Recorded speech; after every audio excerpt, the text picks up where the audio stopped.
we're designers. We can design our lives, right? I guess it was November of 2022. I finally got it up and listed on Airbnb. And I was immediately like, I'm doing this again. And my husband was like, no, thank you. We are good. And so at that point, I realized like that this is giving me so much joy. If you have a goal and that's what you're working for, and every single decision you make is wondering if that's in alignment with this goal, then it's not luck. Like, you're doing the right thing. Welcome to another episode of the STR Sisterhood. I'm your host, Stacey St. John, and I am so stinking delighted to spend some time with you today. Now, before we jump into this episode, you know it, I'm going to read you a quote that I recently read, and it says, "No matter how difficult and painful it may be, nothing sounds as good to the soul as the truth." And that comes from Harvard-educated best-selling author Martha Beck. Now, in this episode, we are diving into not only interior design and how Erica Edgar actually launched an interior design business. She also launched a co-hosting business. But guess what? She designed the life that she wanted along the way. I can't wait for you to meet her. So without further ado, here's my conversation with Erica. So today we are here with Erica Edgar, and Erica is a certified Airbnb stylist, which I'm so excited to ask you about that. But I believe even more importantly, Erica has intentionally designed her life to be the way she wants it. And I am so excited to have this discussion with you. Erica, thank you for being here. Thank you, Stacey. I'm so excited for this opportunity to get to talk to you today. So thank you so much for having me. You bet. All right. So before we jump into designing your life, let's talk about your journey into the world of short-term rentals. Take us back to the very beginning. How did you get started, and how has it changed your life? Maybe I'll ask you that as a follow-up. Okay, sure. So like you said, my name's Erica Edgar. I'm a short-term rental virtual designer. I am a co-host, and I'm also an owner. I live in the beautiful state of Washington, but I'm actually originally from Texas, so I haven't been here all that long. I met my husband when I was in college. We actually had the same major, and we both were majoring in it was called communication design. So basically a fancy term for graphic design. So that's how we met, and we did the whole thing. We graduated, we got jobs, we were doing the whole commuting to work, spending 8+ hours at work every day, commuting back, only seeing each other in the evenings, maybe weekends if we weren't working, all the normal stuff that everybody does, right? And we started just having conversations about that, about how that didn't really fulfill us, and we were already feeling burnt out. Like, we had just started and we were already feeling burnt out. That's not great. That's not easy to maintain. Mm-hmm. And then we had our first child, and those conversations became even more important. And we started really talking about, what do we want our lives to look like? We're designers. We can design our lives, right? We can figure out the big picture of, like, if we could pick anything, how we want that to look. And then just kind of working backwards to decide every decision that we make, how that fits into those goals. I think it is so genius that you took your knowledge and experience from what you learned as a career. And obviously, being in the world of design, you have a certain process or maybe mode of thinking that you go through in order to take an idea and actually bring it to life. Mm-hmm. I think it is so genius that you decided to do that with your life. Yeah. Who was it that brought it up to begin with? And was the conversation always both of you felt comfortable? Or was there ever a time where maybe one of you felt comfortable and one was like, ooh, I don't know? What did that whole discussion look like, and how did it evolve over time? I mean, I think the biggest thing is just that we wanted the same things, right? So we hated that we were dropping our baby off at daycare and not spending enough time with him. You come home from work and you're exhausted and you have to feed him and put him to bed, and that's all the time you get. We hated that. we hated not being able to spend time together. We enjoy each other's company.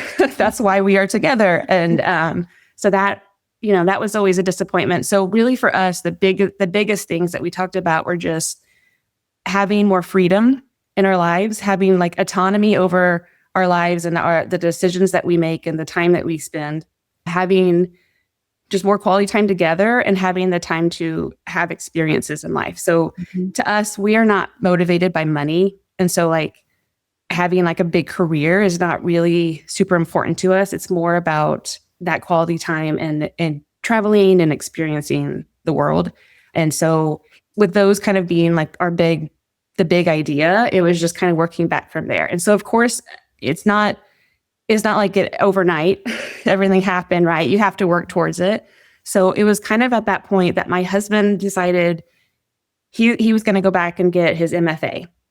So he's going to go back to school. We moved to Richmond, Virginia. He went to VCU. He spent 2 years getting his MFA. And after that, we moved back to Texas, where he then became a professor at the university that we met at. And so he started teaching design to his students. And so, but what that did was that gave him a lot more enjoyment. He felt that academia was a lot more of a passion for him than being in the actual industry.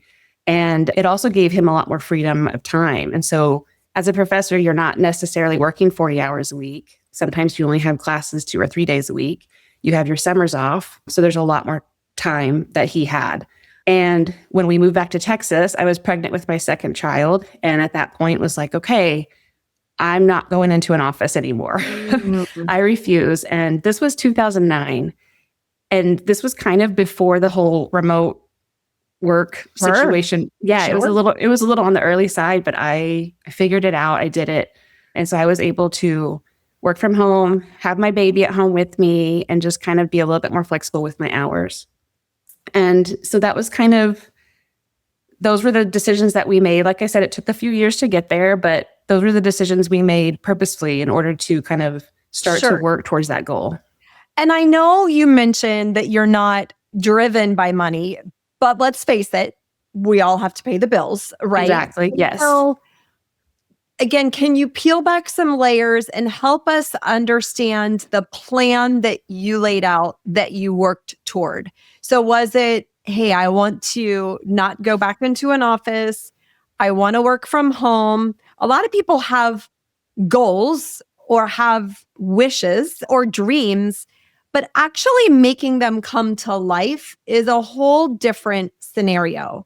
So can you help us understand the process that you went through to reverse engineer that for yourselves?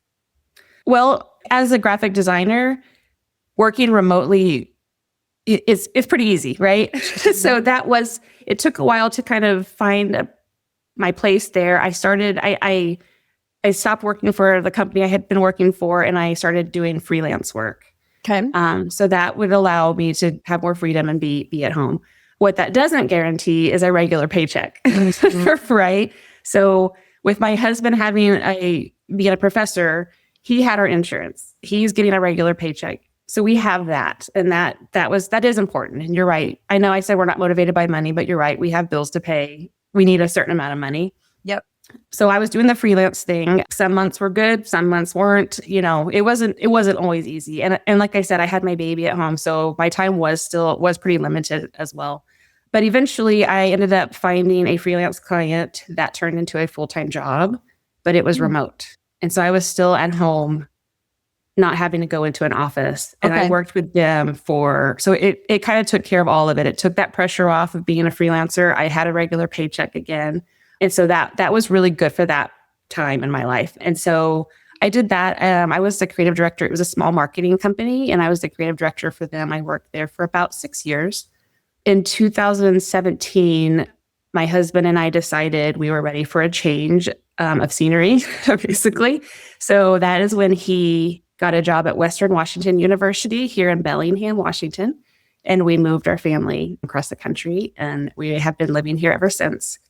And another thing, just to kind of bring this back into the short-term rental world, as soon as Airbnb was like a thing, it completely sparked my interest. And I was like, okay, I'm going to put a pin in that So there's something there. I'm going to come back to that at some point. And as soon as we moved to Washington, I was, we're in this beautiful area. We have, the Pacific Ocean is to our west, and then the North Cascades are to our east, and it's just gorgeous. And suddenly this idea of owning a cabin that we could rent out on Airbnb became like this strong need for me that I really wanted to do. And I was able to get my husband on board. It took a little bit, but I was able to get him on board. So that's when, suddenly the pandemic hits, and I just started spending a lot of time going on long walks, listening to all the podcasts I could, consuming as much information as I could, until I was finally like, okay, I want to do this. I'm ready. And we bought it was June of 2021. We found this tiny little A-frame, like 1970s arched A-frame cabin near Mount Baker, which is the mountain that's just down the road from us. It was small, but comfortable enough for our family of 4, which was important to us. It was quirky in all the right ways, so full of character. And it was scary. Like, it looked like you could film a horror movie there. It was not, it was not very pretty, but we saw the potential. And so we purchased it in June of 2021, and we spent the next 16 months renovating it ourselves. We did most of the work ourselves. We hired out a few things, so it was a slow process because obviously we were still working. We had our kids, it was a slow process, but I guess it was November of 2022. I finally got it up and listed on Airbnb, and I was immediately like, I'm doing this again. And my husband was like, no, thank you. We are good. And so at that point, I realized that this is giving me so much joy. And I've got to figure out a way to do this again and do it without relying on my husband and do it in my own way. And so I then started looking around and thinking I would love to design Airbnbs for other people, and not knowing if that was even really a thing. But at that point, it was becoming a much more popular thing. And so, yeah, that's kind of what started all that. Wow. So I know you said initially when you had this idea, hey, I'm interested in this whole short-term rental thing, your husband necessarily wasn't too keen on the idea to begin with, but you convinced him. What did you have to say? What was it that ultimately moved the needle and got him to agree? Do you remember those conversations? It was more just talking. So at that time, our oldest son, he's big into soccer, and he was on one of those, traveling soccer teams. And so most of our weekends were spent, standing out in the rain on the sidelines, watching him play, which was great. We loved it, but it did take away from our time to travel and do the sorts of things that we were traveling, just not to where we wanted to be. Yeah. So it kind of took away that those opportunities for a little bit, for a short period of our lives. And so I had just said to him, hey, if we get a cabin that's just down the road from us, it's not very far, we could still get away on weekends that we do have free, and it's easy. We don't have to think about it. We can just pack a bag and go. And anyway, I think it was mostly that really got him, of just yeah, that sounds wonderful. And he loves our cabin. It's his favorite place. So it all worked out. The other thing I want to ask you is the bravery to take on a renovation project when I'm assuming you had no experience in renovations before. Had you had any in the past? So a little bit. We owned our home in Texas, which was, again, a 1970s home that we did do some work to and over time. We just kind of did a lot of it ourselves. So I grew up on a farm. I'm one of 6 kids, and I grew up just thinking you do things yourself. That's just what you do. You just work hard and you make it happen. And so that's just my mindset. And my husband, he works very hard, and he's great. But he would definitely much rather just pay somebody else to do it. Yeah. But I'm always why would we do that? And then also, because we're both designers, we're also very particular. And so he also knew that if he wanted it done a certain way, it was better if we did it ourselves. And it was fun. We actually work really well together. And I mean, I think so. Maybe he might have a different story. I don't know. But we work really well together. It goes really smoothly. We kind of stay in our lanes. And I'm good at like big picture. And then he's good at like the little details of like, okay, I see what you want to do. Let me figure out the best way to do this. Yeah. So yeah. I'm curious, through that renovation process, what did you learn about yourself? I mean, I was obsessed. I was obsessed with it. I think that's what I learned is just like, I just love this. I've always had like an interest in interior design, but I do love the renovation process. And I don't know, there's just something about taking a place that needs some love and giving it the love it needs and bringing it back to life. And then also the hospitality aspect, that part really got me too. The fact that we could create this beautiful space and then share it with other people. And then we get all these reviews from people. Some of the stuff that comes in, I mean, we honestly designed it for our family of 4. And we were thinking this will be great for other families, and which we do get a lot of families, but we also get a lot of just couples or, couple groups together. It sleeps 6, so we can sleep up to 6 people. And it's just some of the stuff that the reasons why people travel, there's so much more to it. I mean, I had a lady reach out and just say that she had just lost her father and this was her first birthday without him. And it was a very emotional time for her, and that our cabin was very healing to her. I mean, that was just like, yes, everything to me. Yeah. So I love the hospitality aspect, which is why I've also started co-hosting so that I could do like even more. Yeah. I will tell you, I got into this industry from a real estate investment perspective. It was an investment for our future, but I had no idea how much I would fall in love with the whole hospitality aspect of it. And it very quickly made me realize, oh, wow, I am delivering one little teeny piece of someone's lifelong memory.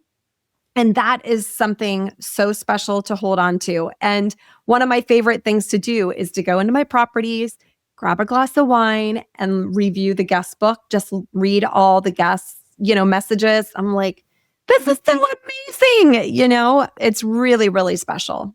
Yeah, I completely agree. And for some reason, we have so many creative people stay at our cabin. Like our guest book is full of drawings. Like it's so amazing. It's so amazing. I'm just like, who are all these people? Wow. Yeah, it's great. I want to ask you about making the leap from graphic design over to interior design. I'm confident that obviously there are lots of shared skills between the two, but I'm also confident there are some key differences. Talk to us a little bit about what that learning process was, taking, again, what you had learned in school and applying it in the short-term rental space. Yeah, that's a great question. I honestly found the transition to be very smooth. It is very similar. The biggest difference is 2D to 3D, and that's really the biggest difference. And so it's a lot of the same sort of principles of just in graphic design. It's like if I'm designing a poster, let's say, it's kind of about how your eye moves through the poster. And it's the same thing in interior design. It's how does your eye move through the space? And you want to make sure that, there's some visual interest there and it's kind of moving you through the space in the correct way. So it's to me, I think, very similar. Gotcha. All right. So you've got your first property. You've fallen in love with this whole short-term rental thing. Tell me about your growth and journey into co-hosting, and what did that look like? So for co-hosting, that one took a little bit of time. I learned a lot my first year of hosting my own property, and then the Airbnb put out that experienced co-host. They started their experienced co-host program. And so I just kind of on a whim one day, it was like, cool, signed up for that. Didn't really expect much from it. And then started getting inquiries. And so I took on one project one property, probably, I think it was about 1.5 years ago, maybe 2 years ago. And I only co-hosted with them for about 6 months. And they were very upfront in the very beginning of just, we want to try this, but we think we're going to do this ourselves. But basically, they just wanted me to like hold their hand a little bit while they were learning. And so, so I knew that like that one probably wasn't going to last long, but it was a great experience for me to just kind of get my feet wet, just kind of see what it's like to like work with other people and see how they want their property to be managed and such. So they had left. And then after that, I didn't have any other co-hosting inquiries coming in. And then all of a sudden it was like, bam, bam, bam, bam. They just all started coming in. And I was like, oh, okay. And so I've been very, a lot of people will tell me that I'm very methodical. I like to just really sit with something and think about things for a while. I'm not let's just jump in and go. I like to think of myself. I always think about like the tortoise and the hare. I'm definitely the tortoise. Like I'm very slow and steady. And so I took on a couple of properties and I would just take one on at a time. And once I felt good, I would take on another one. And I'm very hands-on with co-hosting. I like to go to the properties. I like to make sure everything's perfect. I don't go every time. I value my time. I'm not driving around doing that every day, but I do try to go regularly. And I just love that. And so I want to make sure that I just keep it very boutique. And I don't plan to have a lot of properties. I know I need to leave time for the design part of my career as well. And so right now I have my own property and then I co-host for 5 additional properties. And I'm good with that number. I get other inquiries. I just say no for now. I've been working on the systems for my business and trying to make sure that I'm actually writing everything down and getting everything organized. Go girl. Yeah. I know. I listen to you, Stacey. And I'm considering potentially bringing somebody on to help me. Mm-hmm. And at that point, if I feel like I can take on another couple of properties, I will. But for now, I'm good with my small little portfolio. Yeah. I love that you know what is right for you. I think it's very easy. Obviously, when you start co-hosting, it is fun. I mean, again, it's enjoyable. It is something that helps feed us as folks in hospitality because we have the opportunity to help more and more people. But also, it can be extremely time consuming, right? As you grow your portfolio. I think you're super smart to take the time to make sure that as you're growing at that steady pace, that you are building the right infrastructure in your co-hosting business so that down the line, if you do want to grow by another 5 properties or something even larger, you've got the ability to do that. So often what we see is folks not taking the time to write those things down. And so what happens is they scale chaos. Mm-hmm. And then when you scale chaos, you end up burning out. You end up disappointing your clients. You end up disappointing your guests, having things fall through the cracks. And so I love that you've chosen intentionally to have a co-hosting portfolio that's the right fit for you. I'm curious, how have you chosen your co-hosting clients? I know you said, obviously, you wanted to keep a certain number so that it's boutique, but have you taken any certain specific angle on how to find the right clients and how to vet them? I probably should be better about that. I'm going to be honest. Just because I'm just starting out, I think in the beginning, it's so easy to just say yes. Like, sure, I'm going to do that. That's great. So far, I've been lucky and I've had very good ones. I have decided, I basically, most of the properties I co-host are out near my cabin. I do have one other one that I co-host that's actually on the water. In doing that, I'm realizing that it's so much easier for me to have them all in the same place. Mm-hmm. So I have been saying no to people that are asking for other locations. Mm-hmm. Mm-hmm. And so that's probably the biggest thing. And then now that I feel like I've got a good small portfolio, I do think I will be pickier about who I take on and mm-hmm. just making sure that it kind of fits just kind of I don't want to say style because they're all very different, but just your standards. My standards and a vibe. There's just a vibe that I think that way your whole portfolio just kind of all looks like it fits together. Yeah. So I asked you this question about the renovation. I want to ask you this about co-hosting. Through your co-hosting journey, what have you learned about yourself? Let's see. So much. So much. I'm learning that I tend to be a people pleaser. I think a lot of women do. I've learned that I can't do that so much, and I need to make sure that I'm protecting myself and my time. I do tend to, I want to be friends with everybody. So I've definitely learned that like, I cannot be texting like back and forth with my owners every single day, all day long. And a lot of them would like to. I'm trying to be better about kind of like Boundaries. Boundaries. Thank you. That's the word. See, I don't even know the word. That's so bad.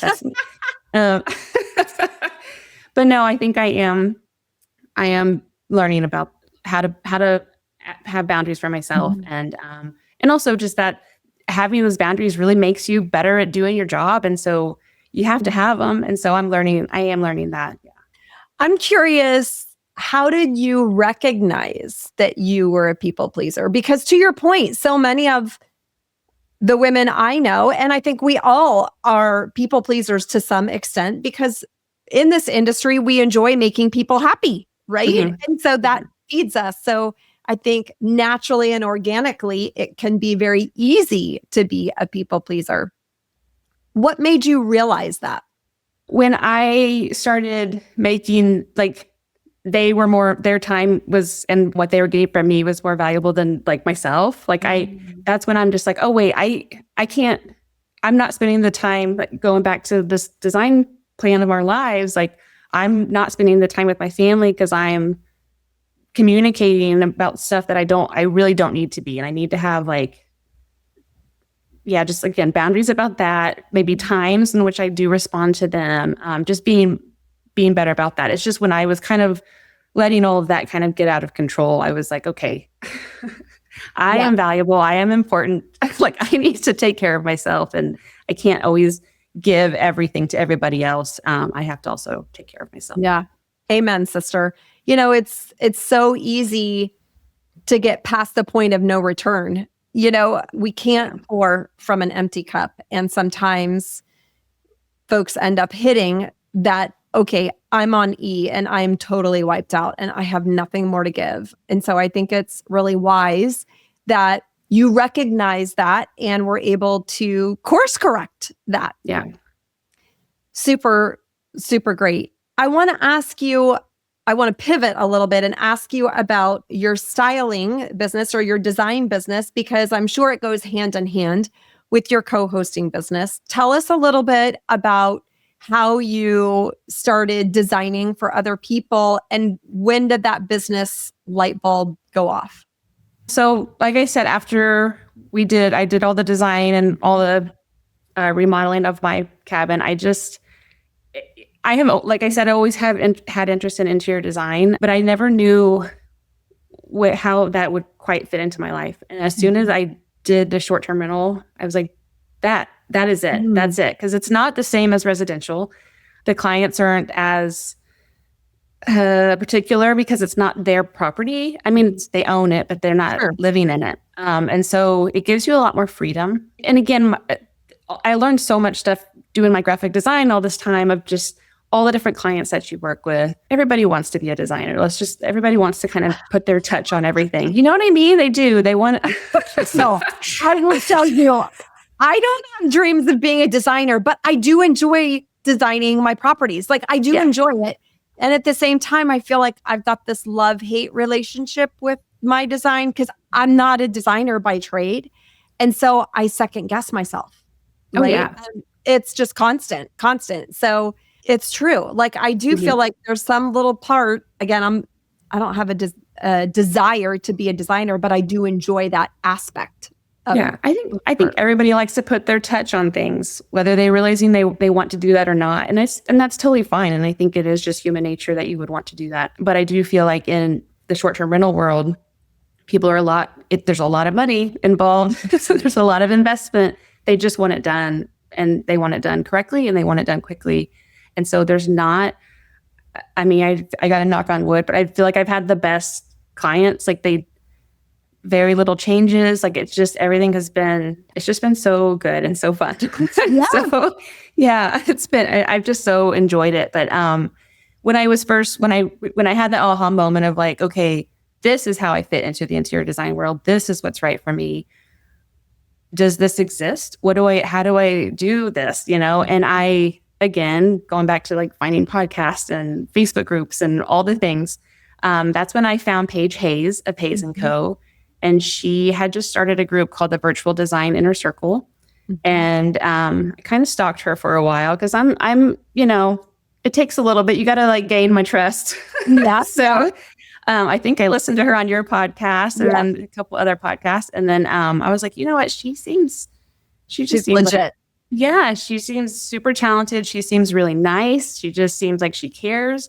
And so I joined her group and I was completely right about all of it. She is all of those things. And it's just been really wonderful. And shortly after I joined her group, she started her co-design program.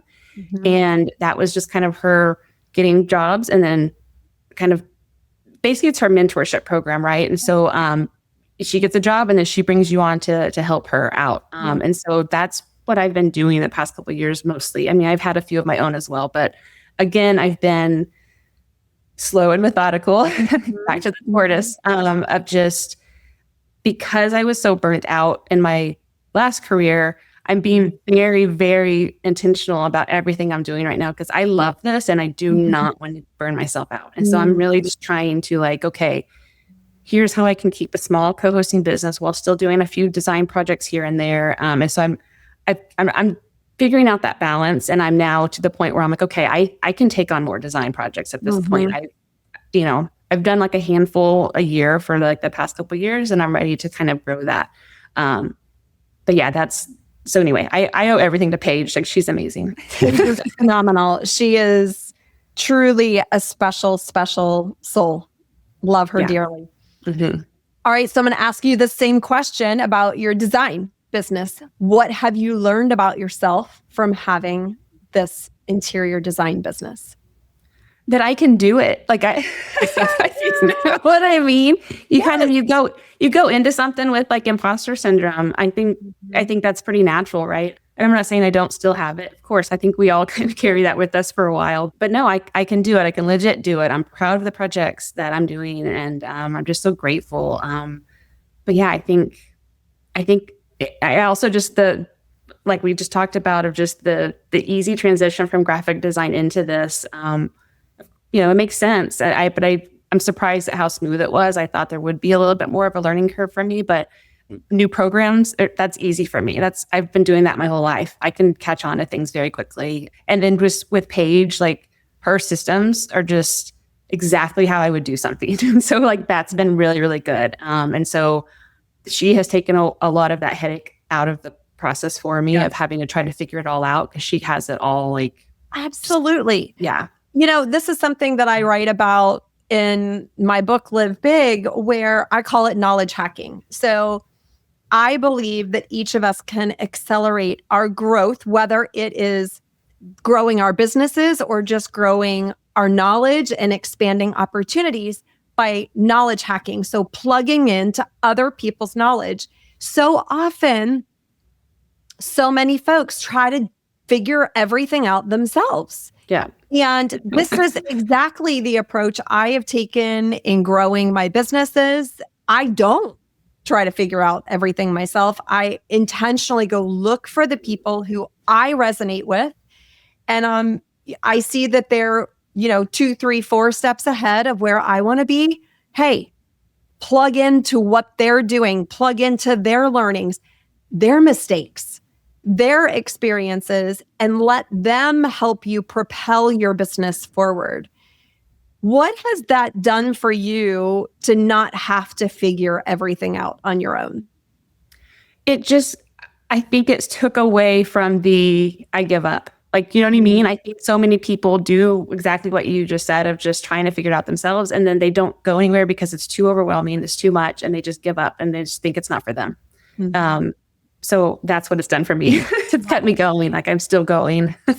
Absolutely. Absolutely. I also just want to ask you about throughout this journey. I know your hubby wasn't necessarily on board for a second renovation, but talk to me about how you are intentionally living your work with your short-term rental designing, with your own property, with co-hosting, with your family? Because a lot of people are looking for this magical, work-life balance. I don't believe there's true balance. I believe they have to operate in an integrated way, in harmony with each other. What does that look like for you? Yeah, I completely agree with that. And I also think the balance gets off from time to time, right? Mm-hmm. And I think the biggest thing is you just have to always check in with yourself. Mm-hmm. And if, okay, I don't like that work is taking over my life right now, I need to step back. And, or, Mm-hmm. oh, hey, maybe I'm spending a little too much time with my family. Maybe I need to take a step back and do a little more work. But for me, like right now, our boys are older. I have a kid in college. He's off. I have another kid is yes.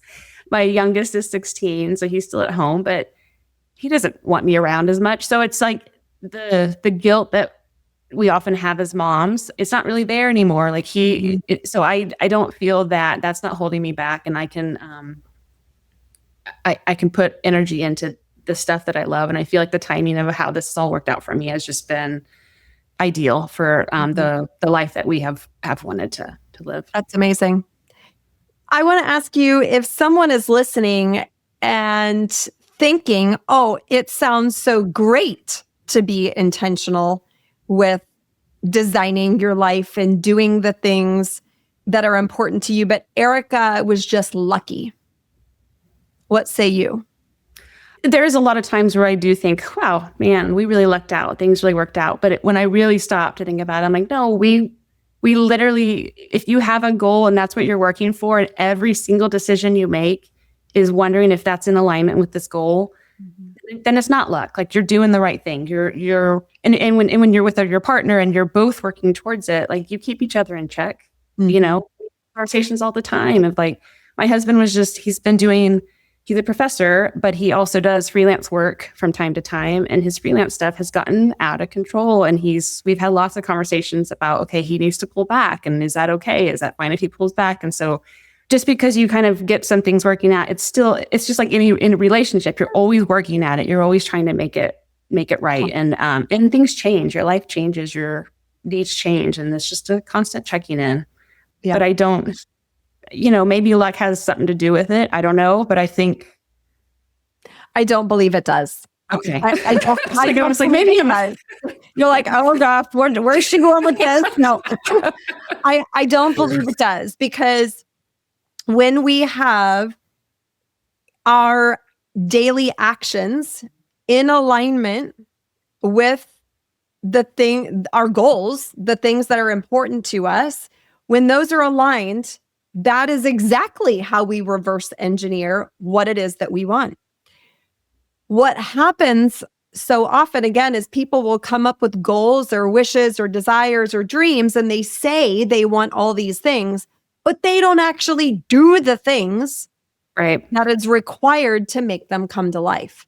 And so what happens is they look at other people and see them achieving their goals. And again, they think, oh, well, they just got up earlier in the day, and that's why, she can get more done, because she's a morning person, and that's why.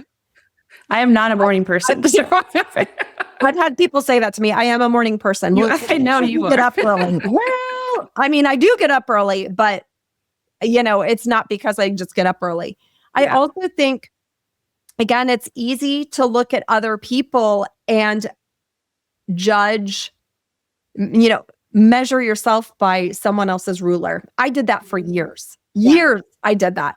So I'm not judging anyone by saying, that could be happening. But when we really focus on looking in the mirror, committing to our goals, being the person that does the hard work to achieve them, and we think about that next level me, and we operate as that next level me each and every day, that's when things start to happen. That's when goals just start to naturally, oh, wow, that's amazing.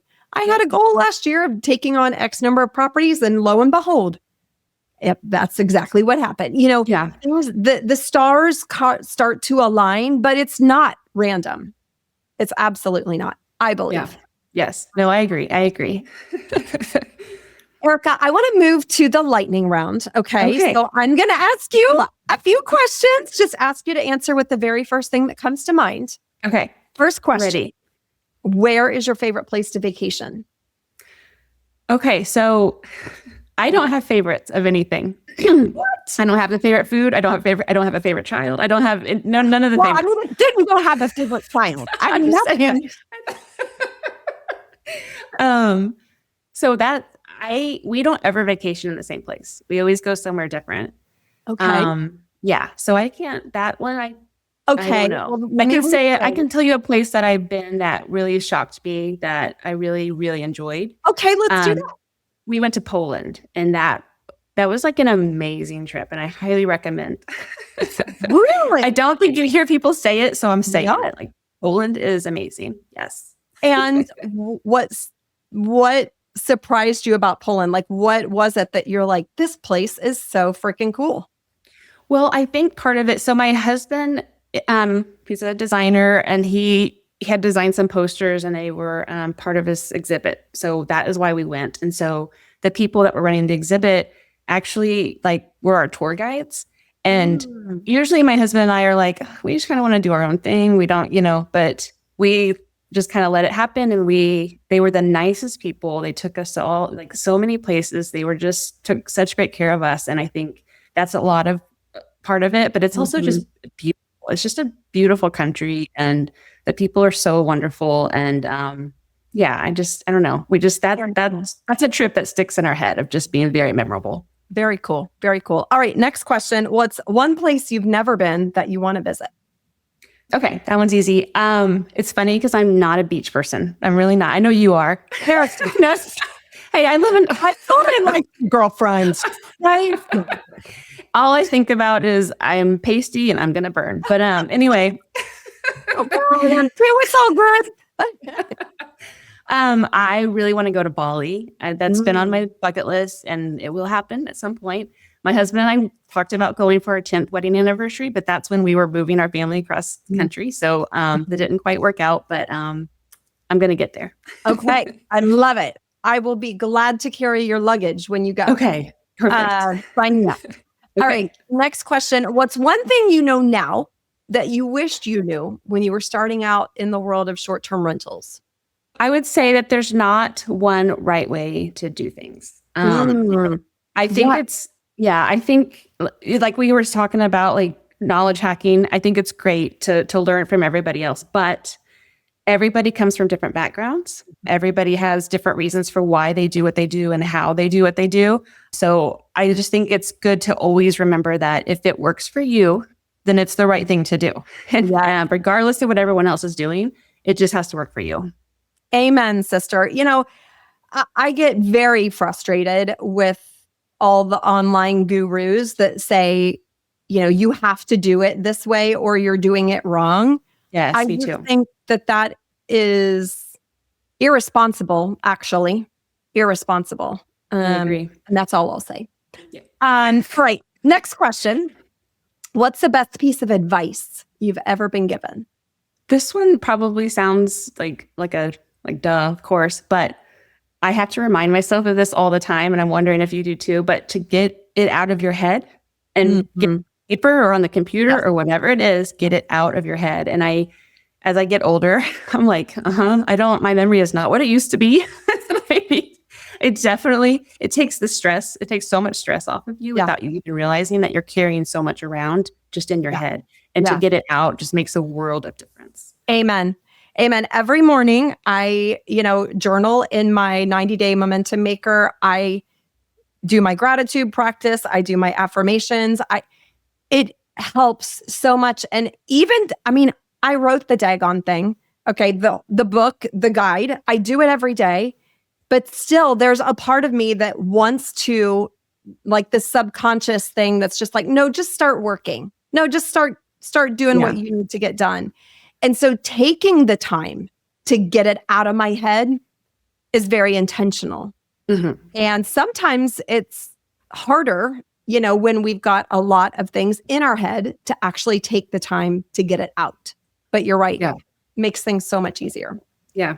I hear it every once in a while. And then it was just like last week as somebody said it again. I was like, yes, I just need that constant reminder to do that. Yep. Yep. One last question. Okay. What's one thing and or person that you're grateful for today?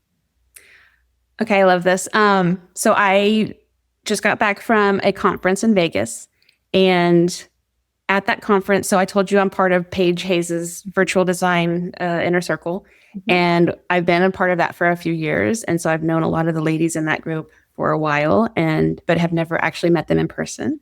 And we actually got to all meet in person, or not all of us, but a handful of us, and it was wonderful and amazing and so much fun. And so I'm just feeling really grateful for like groups like hers, groups like yours, the STR Sisterhood. I just so grateful for the knowledge that is shared, for the support that everybody gives each other. It's just such a beautiful thing. And I'm just really feeling grateful for that today. Oh, that's amazing. That's amazing. I think so often in this industry, and probably in many industries, we're working from home.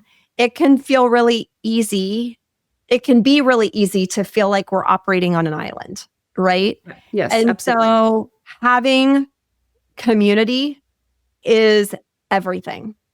In my opinion, I am equally as grateful, for our communities and even for the opportunity to sit here with you. It's so fun to get to know you, get to know your life and your story. And guess what? You are paying it forward to someone else who is listening or watching and thinking, ooh, gosh, I was curious about interior design, or ooh, Erica was able to design her life the way she wanted to. I can too, So Yeah. I love it. Erica, if folks want to find out more about you or maybe even learn about your services, what's the best place for them to find you online? Sure. So my website for my design business is perennial.style. And you can also find me on Instagram at perennialstyle_WA. Complicated. If you want to check out my co-host portfolio, you can find me at perennialstays.rentals. And then it's on Instagram, perennialstays.rentals, there as well. So yeah. And please reach out. I love meeting people and just talking about stuff. Yay. Well, thank you so much for being here.